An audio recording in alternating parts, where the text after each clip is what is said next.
प्रस्थान से बुलाए हैं। सबसे पहले मैं अपने सारे पत्रकार बंधुओं को बधाई देता हूं कि आप मेरी एक कॉल पर यहाँ उपस्थित हुए। ये जानने के लिए सबसे पहले अभी आपके माध्यम से मुझको जानकारी मिली कि पूर्व विधायक के एक तोते ने कल आपके सामने प्रेस कॉन्फ्रेंस की, उसमें बहुत सारे झूठ बोले, बहुत लंबा इल्ज़ाम लगाया है। मैं उसी मुद्दे पर आज आप लोगों के माध्यम से आज अपने प्रेस वार्ता के से जो है मैं सभी लोगों को अवगत करना चाहता हूँ। सबसे पहले जब मैंने अपने ड्राइवर को ब्लॉक प्रमुखी का सिमरियामा से नईमा खातून को चुनाव लड़वाया, तो इस वक्त जो पूर्व प्रमुख है मुमताज़ अहमद, वो मैदान में था। वो समाजवादी पार्टी से प्रत्याशी था, वो चुनाव हारा। उसके बाद चुनाव हुआ विधानसभा का, मेरे पिताजी विधायक चुनाव लड़े और उनके सामने यहाँ के जो पूर्व विधायक हैं वो चुनाव लड़े, वो चुनाव जीत गए। उसके बाद मुमताज़ अहमद ने पूर्व विधायक का सहारा लेकर अविश्वास की प्रक्रिया शुरू की। तो अविश्वास किसी कीमत पर सिमरियामा में नहीं आता, मगर उस वक्त पूर्व विधायक जो आज दुहाई दे रहे हैं कि मैं सच्चा हूं, मैं ईमानदार हूं, मैं अमन चाहता हूं, उस वक्त पूर्व विधायक ने प्रधानों को माँ बहन की गाली दी, बीडीसीओं को गाली दिया। एक सौराहा के प्रधान फैयाज अहमद हैं, उनको बहुत भद्दी गाली दी, जिसको मैं बयान नहीं कर सकता हूँ। जितना नंगा नाचना था पूर्व विधायक ने अपनी पूरी ताकत लगा के, पूरे जितने भी उनके कुंबे थे लगकर एक एक वोट पर पुलिस प्रशासन से, जिलाधिकारी महोदय से जितना दबाव बनाना था बनवा कर मुझको पूर्व विधायक ने एक वोट से चुनाव हरवा दिया। हालांकि अगर वो सत्ता के बल पे गुंडई न किए होते तो मैं पूर्व विधायक से इतना कमज़ोर नहीं हूँ। पूर्व विधायक से मैं बड़ा ज़मींदार भी हूँ, पूर्व विधायक से मैं पैसे में भी आगे हूँ, पूर्व विधायक से मैं धन में भी आगे हूँ और पूर्व विधायक से मैं बल में भी आगे हूँ। वो मेरा कुछ नहीं कर सकते थे। उन्होंने जो भी मेरा नुकसान पहुँचाया वो सत्ता के बल पर नुकसान पहुँचाया।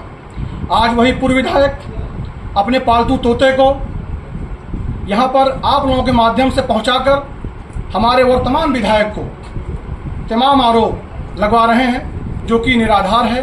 पूर्व विधायक को ये सोचना चाहिए कि वो वर्तमान विधायक है। आप मीडिया के बंधु हैं, मेरी इस बात को बहुत गौर करिएगा।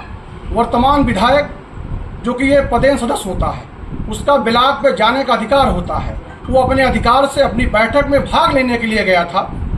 फिर आप लोगों से कहना चाहता हूं कि पूर्व विधायक न तो सदस्य, न तो किसी सदन के सदस्य थे। आखिर वो किस बिना पर अपनी 25 गाड़ियों से बीटीसीओं को भरकर अपहरण कर किस बिना पर ले गए? आप लोग जिले के प्रशासन से ये सवाल करिएगा। आज जो अपहरण का आरोप लगा रहा है उनका पालतू तोता आज हमारे वर्तमान विधायक को इस बिना पे कहना चाह रहा है कि हमने अपहरण किया है। अपहरण आप लोग गवाह हैं, आप देखिएगा फुटेज में कि 25 गाड़ियों से उनका जो काफिला गया था उसमें सारे बीटीसी मौजूद थे जो पकड़ कर लाए गए थे, और उसमें बहुत से फर्जी बीटीसी थे जिनको प्रशासन ने वहां से भगा दिया।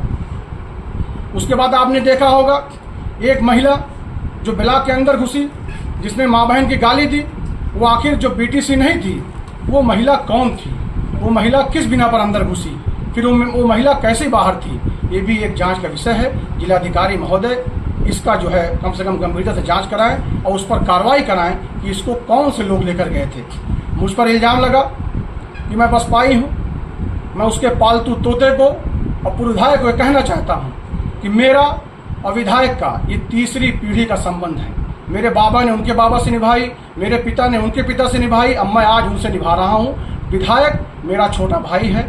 जब बीजेपी का प्रत्याशी नीरज तिवारी यहाँ से घोषित हुआ, मुमताज़ अहमद समाजवादी पार्टी का प्रत्याशी था, तो मेरे छोटे भाई ने कहा कि महमूद भाई, मैं आपका छोटा भाई हूँ, आप मेरे लिए कुर्बानी दीजिए। मैंने कहा भाई आपकी बात है, मैं आपके लिए 30 साल की प्रमुखी पर लात मार दूंगा, आप जिसको चाहिए प्रमुख बना लीजिए, उसमें मेरा कहीं कोई हस्तक्षेप नहीं है। मैंने विधायक जी कहने पर भाजपा से नीरज तिवारी को मैंने चुनाव लड़वाया जो कैंपस कार्यालय बना बीजेपी का, वो मेरा घर था। ये पूरा देहात जानता है, पूरा जिला जानता है, इसमें कहने वाली कोई ऐसी बात नहीं है। उस वक्त अंकुर राज तिवारी बीजेपी के प्रत्याशी के लिए एड़ी चोटी का जोर लगाए थे, और यही पूर्व विधायक समाजवादी के लिए नंगा नाच करके जो है किसी तरह बेईमानी करके बीजेपी के प्रत्याशी को हरवाने का काम किया था। आज अंकुर राज तिवारी अगर बीजेपी की लड़ाई लड़ रहे हैं तो आज उनको जो है महसूस हो रहा है कि अंकुर राज तिवारी ने लूट लिया। आप पूर्व विधायक थे, आपका गांव बिठा पड़ता है, आप 5 साल सत्ता में थे, आपने बिठा गांव का एक भी अगर विकास किया हो, आपने रोड बनवाई हो तो आप मुझको बताइए। अंकुर राज तिवारी ने भुजैनी से लेकर पायल पार तक और आपके जो है कटाई चौराहे से लेकर पहली खास तक अंकुर राज तिवारी ने ऐसा रोड बनवा दिया है कि उस पर आप प्राइवेट जेट को लैंड करा दिए तो लैंड हो जाएगी। और अंकुर राज तिवारी ने बनकटी पचपगड़ी में अंकुर राज तिवारी ने तिलजा और क्या नाम है आगे मार्ग और अंकुर राज तिवारी के उसमें राज में जितने भी कार्यकर्ता हैं, मैं समझता हूं 80 कार्यकर्ताओं ने पूरे विधानसभा में काम दिया है, जिसका मैं गवाह हूं कि सिमरियावा में, चाहे नौवा गांव हो, चाहे सिमरियावा हो, चाहे गुड़हवा हो, चाहे कानपारा हो, जाके पूर्व विधायक चश्मा लगा के अपने आप को वहां देख लें। वहां पे लिखा होगा कि अंकुर राज तिवारी की निधि से 250 मीटर 300 मीटर जितना भी इंटरलॉकिंग हुई है सब इनकी देन है। आज उनको ये पच नहीं रहा है कि अंकुर राज तिवारी की क्या नाम है उससे वो घबरा गए हैं। आज तमाम इल्जाम लगा रहे हैं। भाई मैं भी उनके साथ हूँ, आप देख रहे हो, मैं उनके साथ चल रहा हूँ। मैं ऐसे परिवार से आता हूँ, मैं किसी का मुहताज नहीं हूँ, आप जान रहे हो। मैं उनके साथ खुले उससे घूम रहा हूँ। इसमें कहने की क्या जरूरत है कि मैं कहाँ हूँ, दुनिया जान रही मैं कहाँ हूँ, मैं किसके साथ हूँ, मैं किसके लिए मरने मिटने तैयार हूँ। अच्छा, वो बार बार जो है इल्ज़ाम लगा रहा है, आप धमकी देता है कि मेरी हत्या हो जाएगी, मुझको ये कर देंगे। तो मैं बता दूँ कि हमारा जो राजा है वो कुत्तों का, गीदड़ का शिकार नहीं करता है। न गीदड़ का शिकार करेगा, न कुत्तों का शिकार करेगा, न कभी प्यादा मारेगा। अगर वो मारेगा तो राजा को मारेगा, ये निश्चिंत है। जितने भी इसमें जो है लूट खसोट करना चाहेंगे, इसको लूटना चाहेंगे, उन सब का अंत जो है बहुत बुरा होगा। और मैं अभी बता दूं आपको, जो पूर्व विधायक हैं, 5 काम अगर अपने कार्यकाल का गिना दें तो मैं इस्तीफा दे दूंगा। वो टप्पा उजियार में अपना एक भी काम गिना दे, मैं इस्तीफा दे दूंगा। पूर्व विधायक ने न जाने कितने प्रधानों को ठगा है, न जाने कितने बीटीसी को ठगा है। इसके आप लोग